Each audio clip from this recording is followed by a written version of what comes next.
Assalamualaikum warahmatullahi wabarakatuh.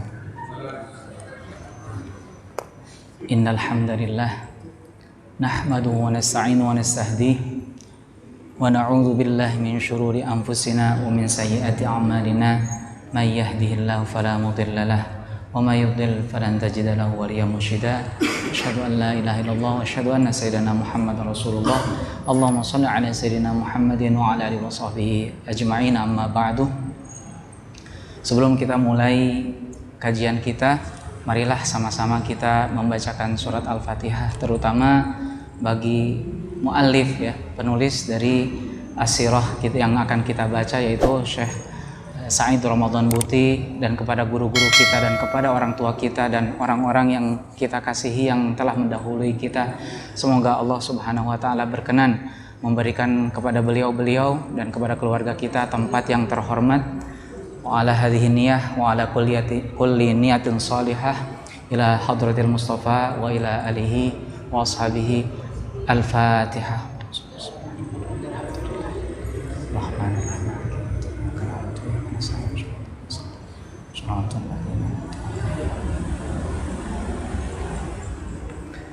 Baiklah para hadirin semua yang dimuliakan oleh Allah Subhanahu wa taala, kita akan coba mengkaji dari apa yang dialami oleh Rasulullah sallallahu alaihi wasallam, yaitu adalah sirah ya, perjalanan Rasulullah sallallahu alaihi wasallam, bagaimana beliau menjalani kehidupannya, dan hal tersebut merupakan pelajaran bagi kita sebagai bekal bagaimana kita mengarungi kehidupan yang begitu kompleks ini ya.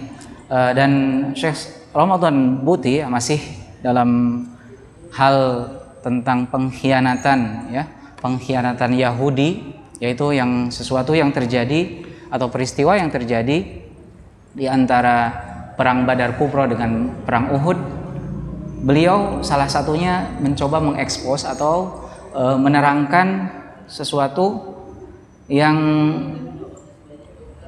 Al-Faqir ya di sini berpendapat bahwa hal ini adalah begitu penting bagi kita. Ini kenapa? Karena kita hidup di zaman akhir ini dipenuhi dengan al-fitnah, dan hal tersebut pun pernah dialami oleh Rasulullah SAW, dan bahkan bentuk-bentuk penyerangan atau penderitaan yang dialami oleh Rasulullah SAW begitu dahsyatnya. Karena apa? Rasulullah SAW bersabda dalam firman-Nya, "Idza ahabballahu 'abdan," ketika Allah Subhanahu wa taala mencintai seorang hamba, ibtalah, maka Allah Subhanahu wa taala akan mencobanya.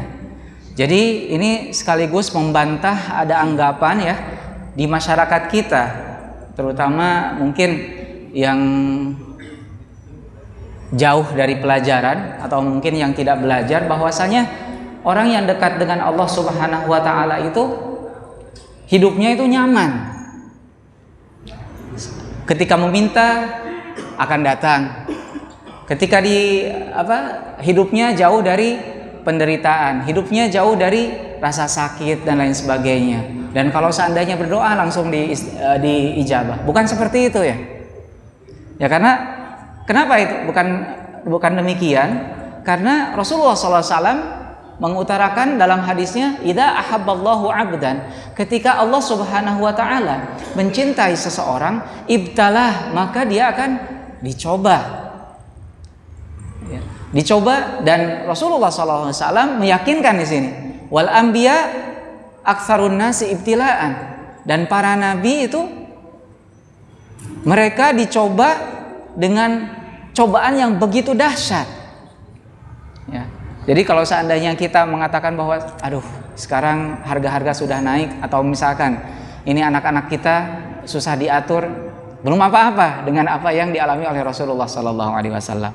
Akan tetapi di sini Al-Faqir dalam kesempatan ini, karena waktunya begitu sempit, akan sedikit membacakan yaitu satu fakrah atau satu bagian yang dikutip oleh Syekh Ramadan Al-Buti di sini, yang mengatakan bahwasanya salah satu hikmah dari pengkhianatan Yahudi ini di sini, Rasulullah SAW atau beliau ya, penulis mengatakan muamalatul munafiq fil Islam. Jadi pentingnya bagaimana seorang muslim bersikap atas apa? Atas rencana-rencana kemunafikan yang memang sengaja mereka berkeinginan untuk apa? Untuk memadamkan nurullah, memadamkan dakwah Islam. Namun kata beliau di sini dipaparkan, walaupun demikian, walaupun begitu bahayanya orang munafik ini, Syekh Ramadan Buti mengatakan, wa ma'adzalik, ya, ghaira anna Rasulullah sallallahu alaihi wasallam, akan tetapi Rasulullah sallallahu alaihi wasallam amalahu, beliau bermuamalah, memperlakukan para orang munafik tadi kullahu ala annahu muslim, seakan-akan mereka, atau ala annahu, seakan-akan mereka adalah seorang muslim. Nah, ini yang menjadi tantangan bagi kita, ya. Dan jangan kira, ya, bahwa fitnah itu orang-orang soleh semuanya pada lolos, ya. Dan hal ini kenapa? Ini yang sulitnya. Kalau seandainya kita berpendapat bahwasanya fitnah yang paling besar itu muncul dari orang Yahudi, itu salah. Itu salah. Justru orang Yahudi biasanya mereka akan apa? Akan bekerja sama dengan orang-orang munafik yang ada di dalam.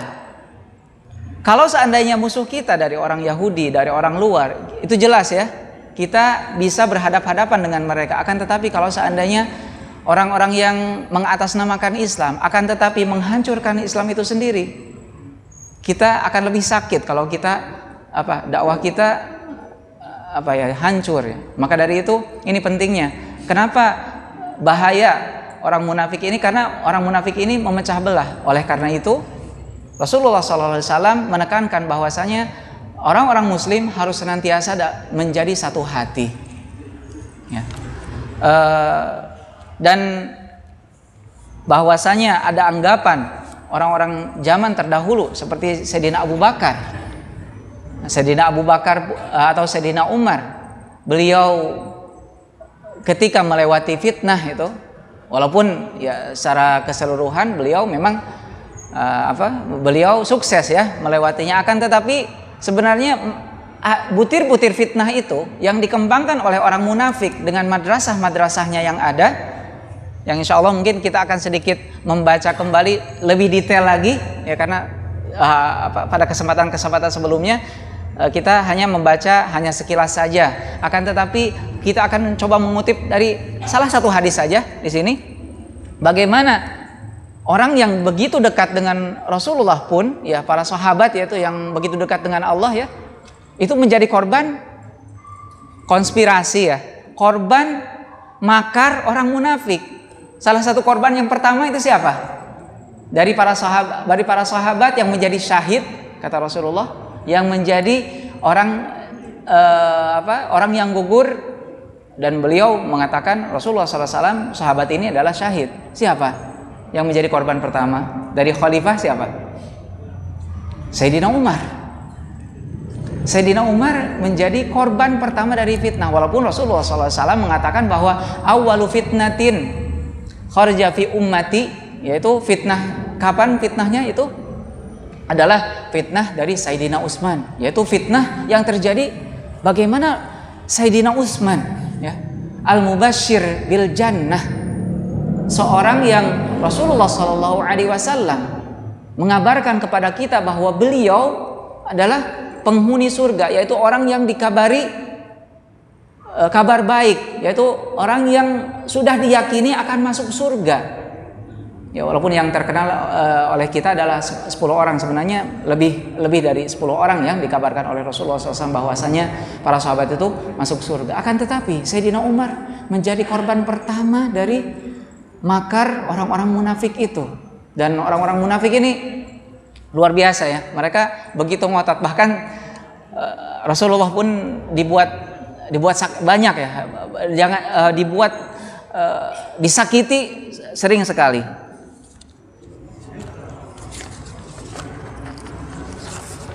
Beliau Syekh Ramadan Buti mengungkapkan juga bahwasanya muamalah kita kepada orang munafik itu sebagai seakan-akan mereka orang Islam, karena mereka tadhahara bil Islam, mereka tampaknya adalah sebagai seorang muslim, walaupun abtana fi abtana fi batinihi, mereka menyembunyikan atau akhfa fi batinihi al-kufr, kekufuran. Walaupun demikian, wahada, walaupun muamalah kita tetap memperlakukan mereka sebagaimana orang muslim, la yunafi ayyakuna al-muslimun, kata Syekh Ramadan Buti, dan ini perlakuan kita kepada mereka memperlakukan sebagaimana seorang muslim, ya, la yunafi, tidak bertentangan, fi hadrin daim, dalam sikap waspada kita yang konsisten, yang senantiasa harus bersikap waspada, minal munafiqin, dari orang-orang munafik, wa yakunu fi yaqazah, dan seharusnya bagi orang-orang muslim itu senantiasa waspada, ya, atau terjaga, ya, tamatan, secara menyeluruh, amama tasarufatihim, di depan atau dalam menghadapi makar-makar yang mereka lakukan. Dalam kesempatan kali ini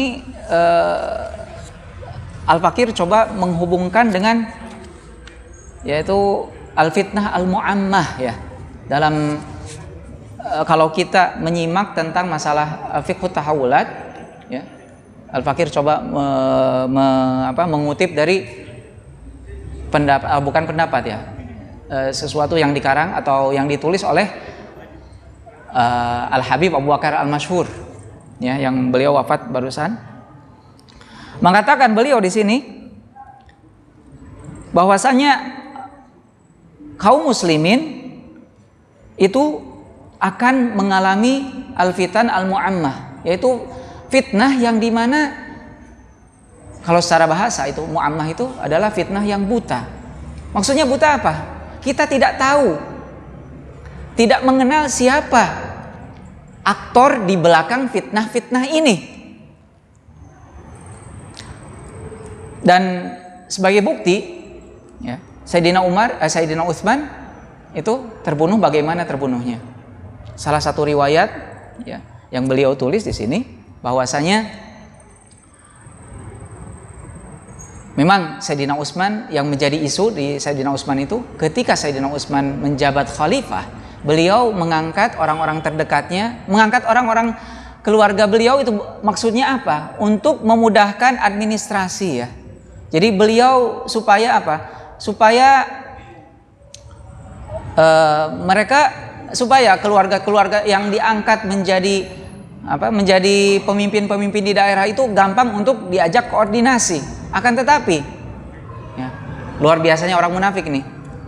Jadi pernah ada kekecewaan dari kaum muslimin yang ada di Mesir dan yang ada di Madinah terkait salah satu, mungkin kalau kita ibaratkan sekarang di gubernur, ya, gubernur yang ada di Mesir, ya, yang itu di sana memang gubernur ini kalau nggak salah Ibni Abi Sarah, ya, ini melakukan sesuatu kezaliman yang pada akhirnya kezaliman ini dinisbatkan atau dihubungkan kepada Sayyidina Utsman, dan celakanya orang-orang yang ini membuat makar kepada Sayyidina Utsman. Jadi ketika orang-orang yang tidak puas dengan kepemimpinan beliau berkumpul, ya, diantaranya Sayyidina Muhammad ibni Abu Bakar, ya, putra dari Sayyidina Abu Bakar, dan beberapa para sahabat di sana yang berkumpul. Kemudian tiba-tiba datang ada gulam, ada seorang anak. Seorang anak ini sudah merencanakan membawa, seolah-olah itu perintah dari Sayyidina Utsman, yaitu membawa kertas, ya, atau ya lembaran, ya. Jadi ketika rombongan yang tidak puas dengan Sayyidina Utsman itu berjalan, orang ini seakan-akan sengaja menabrakkan diri. Akhirnya menabrakkan diri, itu kamu siapa? Akhirnya ditanya, saya, katanya, saya adalah utusan dari Sayyidina Utsman. Dan tentunya pengakuan ini adalah pengakuan yang bohong. Pengakuan yang bohong. Kenapa pengakuan yang bohong? Karena sebenarnya Sayyidina Utsman tidak tahu menahu tentang anak ini. Akan tetapi yang orang ini bawa, ternyata yang membawanya itu fitnah. Fitnah yang dibawakan kepada Sayyidina Utsman. Ini bahwasanya di dalam tulisan itu, kalau seandainya engkau menemukan bertemu, yaitu jadi seolah-olah tulisan itu ditujukan kepada pemimpin Mesir pas waktu itu yang bersikap zalim, yang isinya jika engkau bertemu dengan putra Sayyidina Abu Bakar, yaitu Muhammad ibni Abu Bakar, dan orang-orang kelompok yang tidak puas dengan kepemimpinan saya, katanya seperti itu tulisannya, maka engkau perangi mereka dan engkau sobek-sobek apa yang mereka bawa dan batasi ruang gerak mereka.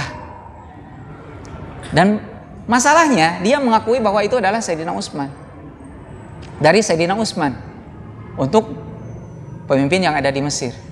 Dan akhirnya fitnah itu semakin membesar dan memang tidak ada obatnya. Dan Rasulullah SAW pun telah mengabarkan kepada Sayyidina Utsman ya, jauh sebelum beliau diangkat menjadi khalifah, bahwasanya kata Rasulullah SAW, ya Utsman, innaka satali khalifah, bahwasanya engkau akan menjadi suatu saat menjadi khalifah, yaitu diangkat menjadi pemimpin. Dan ini juga sebagai bantahan ya kepada orang Syiah. Orang Syiah mengatakan bahwasanya Imam Ali adalah yang paling berhak atas khalifah. Kalau seandainya Imam Ali berhak atas khalifah, kenapa Rasulullah SAW mengabarkan bahwasanya Sayyidina Utsman akan diangkat menjadi khalifah?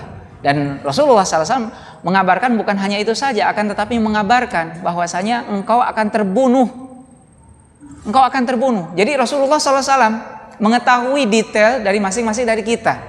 Ya sebenarnya kalau kita datang ke Raudhah itu ya, Rasulullah sudah tahu ya, sudah tahu laporan kita. Jadi mulai dari asal usul kita sampai bagaimana kita termasuk golongan mana, Rasulullah itu tahu. Maka sebenarnya kalau hadirin semua yang diberi kesempatan oleh Allah Subhanahu wa taala untuk mengunjungi beliau ke Raudhah, itu sebenarnya kita mengunjungi orang yang lebih sayang daripada orang tua kita. Kita mengunjungi orang yang lebih paham tentang kita dari siapapun, yaitu Rasulullah SAW. Itu. Dan Rasulullah SAW ketika berwasiat kepada Sayyidina Utsman, katanya bahwa engkau akan diamanati kekhalifahan, yaitu kepemimpinan, dan engkau juga akan terbunuh, dan jangan engkau balik menyerang fitnah yang akan datang kepadamu. Dan kata Rasulullah sampai detailnya seperti itu. Dan sum fi dzakal yaum, dan puasalah engkau pada hari itu, dan kamu dan bertahanlah dengan puasa kamu, karena kamu akan berbuka dengan saya. Dan itu yang terjadi. Sayyidina Utsman terbunuh, beliau sedang berpuasa. Itu fitnahnya datang dari mana? Oh, banyak madrasahnya ya. Dan ini cuman yang di sini kenapa para ulama mengatakan ini fitnah al-mu'ammah? Karena fitnah ini ada beberapa fitnah yang memang tidak diketahui siapa aktor di belakangnya. Hadisnya Al-Fakir coba bacakan di sini, yaitu An Anasin, dari Sayyidina Anas, ya, sahabat Rasulullah SAW yang berkhidmah di rumah beliau selama kurang lebih 8 tahun ya, mengatakan anna rajulan, bahwasanya ada seorang laki-laki, kana yaghzu ma'a Rasulillah sallallahu alaihi wasallam. Orang tersebut apa yang dia lakukan? Orang tersebut berperang dengan Rasulullah sallallahu alaihi wasallam. Fa idza raja'a, setelah selesai perang dia pulang, wa hatta ala rahlihi, dan dia tanggalkan ya, apa yang dia bawa, yaitu persiapan perang, pelana dan lain sebagainya, ala rahlihi. Amida ilal masjid, kemudian yang menjadi apa yang dia lakukan yaitu dia berangkat ke masjid, faja'ala yusalli, kemudian dia sholat fihi, di masjid itu, fayatilu sholat, kemudian dia sholatnya panjangkan katanya. Ini maksudnya apa? Saya Al-Fakir jelaskan sebelumnya, orang ini jadi membuat fitnah akan tetapi mengatasnamakan agama. Dan kalau kita aplikasikan sekarang ya, orang Islam itu susah dipecah belah dari luar. Orang Islam itu akan mudah terbelah kalau seandainya diruksak dari dalam. Seperti sebagaimana yang kita alami ya dalam perjuangan kemerdekaan kita dan sebelum kemerdekaan kita ya, bahwasanya ada seorang orientalis yaitu yang mempelajari bagaimana untuk menghancurkan Indonesia. Itu ada kalau Snok Hurgrons ya, kalau ada yang pernah dengar, yang seorang orientalis Belanda yang sampai ke Mekah padahal dia bukan Islam, bukan Muslim ya, sampai ke Mekah, dan bagaimana dia mempelajari tentang Islam itu sendiri. Akhirnya dia belajar Islam untuk apa? Bukan tujuan untuk memejukkan Islam, akan tetapi untuk memecah belah. Dan memang terbukti at-tahrish di sini ada pecah belah. Mungkin kalau dalam bahasa Indonesianya atau dalam sejarah kita ada divide et impera gitu ya. Nah, jadi memecah belah itu yang diungkapkan oleh Rasulullah SAW. Itu namanya at-tahrish kalau dalam bahasa Arab.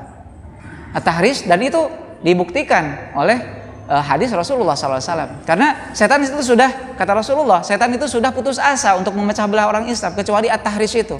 Jadi kita difitnah di sini supaya diadu domba, difitnah di sini, nanti seolah-olah Islam itu banyak warnanya dan banyak namanya akhirnya. Jadi banyak nama akhirnya mudah kan untuk diadu domba seperti itu. Maka pesan moral ya dalam hal munafik ini ya, kita jaga persatuan. Kalau walaupun ada yang berbeda dari kita rangkul, bukan kita tebas. Kita rangkul, kita dekati. Tidak ada yang dari kita yang sempurna. Kita saling lengkapi kekurangan kita. Dalam hadis ini mengatakan faja'ala yusolli, kemudian orang tersebut salat fihi, di dalam masjid tersebut. Fayutilu shalah, kemudian salatnya begitu panjang, begitu lamanya, hatta ja'ala ashabun nabi yarawna lahu fadlan, sehingga para sahabat Nabi mengatakan bahwa ini orang ini keren banget itu. Ini orang luar biasa. Salatnya aja lamanya minta ampun, seperti itu. Fadlan alaihim, dan lebih dari para sahabat, dari para sahabat yang dekat dengan Rasulullah pun mereka merasakan seperti itu. Famarra yauman, maka pada suatu hari datang ya, wan Nabi sallallahu alaihi wasallam qaidun, dan Rasulullah sallallahu alaihi wasallam sedang duduk-duduk ya, fi ashabihi, bersama para sahabatnya. Faqala lahu ba'du ashabihi, kemudian tiba-tiba salah seorang dari para sahabat itu mengatakan, ya Rasulullah, wahai Rasulullah sallallahu alaihi wasallam, wa dzaka rajul, ini nih orang yang soleh ini nih yang sholatnya begitu luar biasa, dan tidak ada yang lebih soleh daripada dia, dari sahabat engkau pun, gitu kata sahabat ini. Huwa dzaka rajul fa imma arsala ilaihi wa imma man ja'a min qibali nafsihi. Coba kamu fa imma arsala ilaihi, coba kamu datangi dia atau dia datang kepada kita gitu. Falamma ra'ahu Rasulullah sallallahu alaihi wasallam muqbilan, ketika itu ternyata Rasulullah sallallahu alaihi wasallam melihat bahwa orang itu menghadap atau mendekati Rasulullah. Qala walladzi nafsi biyadihi, dan ini kata Rasulullah sallallahu alaihi wasallam, Rasulullah bersabda, walladzi nafsi biyadihi, demi Allah, inna baina ainaihi saf'atum minasyaiton. Kata Rasulullah sallallahu alaihi wasallam, Rasulullah melihat segala sesuatu dengan hakikat ya. Tidak seperti kita tidak boleh menganggap melihat dan mencoba-coba ya, menilai seseorang dari hatinya apalagi. Itu tidak boleh ya, karena Rasulullah sudah mentambih atau mengingatkan kita kepada hal itu. Bahkan pada suatu saat ya, Sayyidina Khalid ibn Walid ya, ketika beliau berperang dan beliau membunuh seseorang ya, katanya dan orang tersebut sebenarnya mengucapkan syahadat, tapi Sayyidina Khalid bin Walid itu syahadatnya cuma main-main. Kata Rasulullah marah. Asyaqaqta qalbahu, urusan kamu hatinya. Jadi, dan ini adalah adab dari Rasulullah SAW. Walaupun ya seseorang itu bagaimana akhlaknya, akan tetapi kita harus menghukumi dari zahirnya saja, karena yang sarair itu urusan wahyu. Kalau Rasulullah, terserah Rasulullah Rasulullah wa may yantiqu 'anil hawa. Itu semuanya wahyu. Kalau kita ya semuanya ijtihad. Ijtihad ya harus yang zahir saja.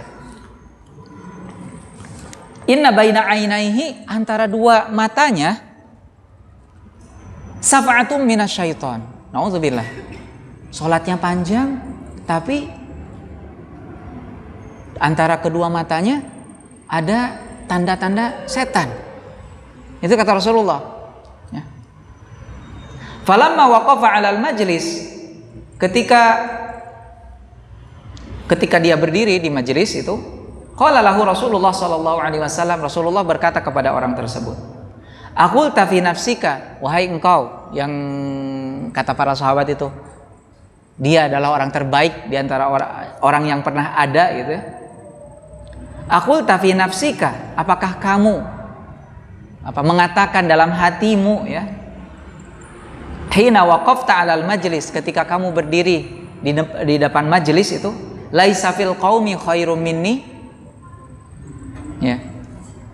Laisa fil qaumi, dia meyakini bahwasanya, jadi memandang orang itu dengan salatnya yang panjang, bahwasanya sayalah orang terbaik daripada orang yang ada. Nauzubillah. Nah ini kemunafikan dan seluruh makar yang ada muncul karena ego diri pribadi.